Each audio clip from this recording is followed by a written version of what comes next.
Stars are incredibly massive collections of mostly hydrogen atoms that collapse from enormous gas clouds under their own gravity. In their core, nuclear fusion crushes hydrogen atoms into helium, releasing a tremendous amount of energy. This energy, in the form of radiation, pushes against gravity, maintaining a delicate balance between the two forces. As long as there is fusion in the core, a star remains stable enough.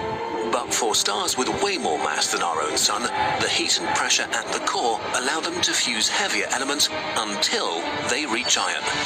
Unlike all the elements that went before, the fusion process that creates iron doesn't generate any energy.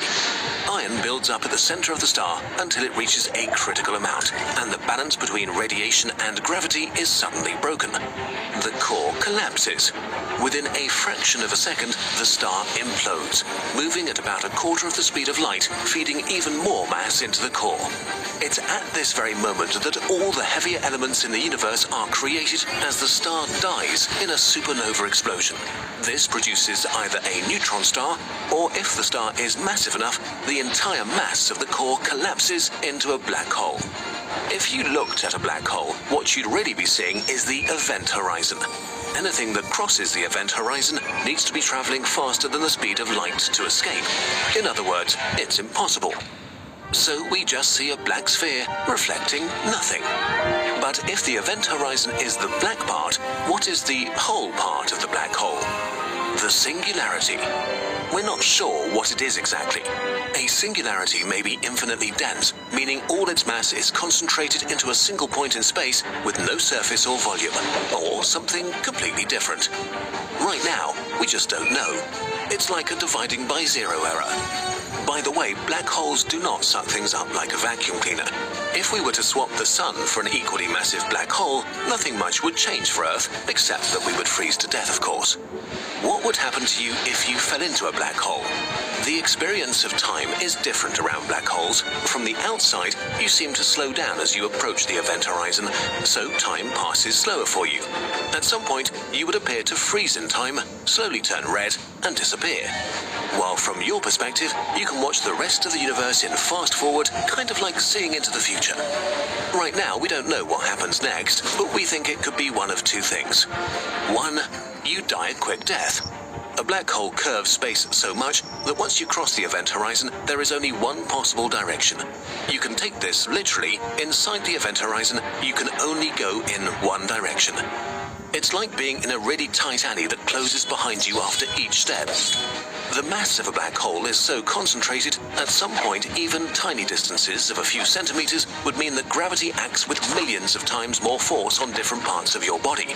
Your cells get torn apart as your body stretches more and more until you're a hot stream of plasma, one atom wide.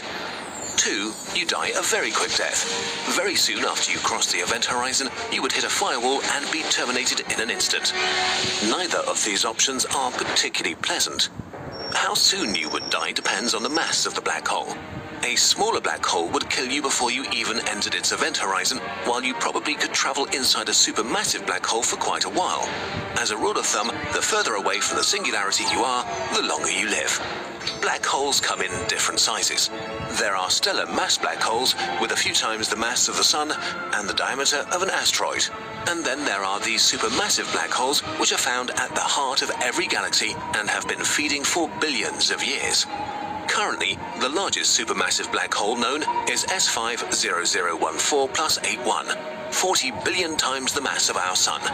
It is 236.7 billion kilometers in diameter, which is 47 times the distance from the Sun to Pluto. As powerful as black holes are, they will eventually evaporate through a process called Hawking radiation. To understand how this works, we have to look at empty space. Empty space is not really empty, but filled with virtual particles popping into existence and annihilating each other again. When this happens right on the edge of a black hole, one of the virtual particles will be drawn into the black hole, and the other will escape and become a real particle. So the black hole is losing energy.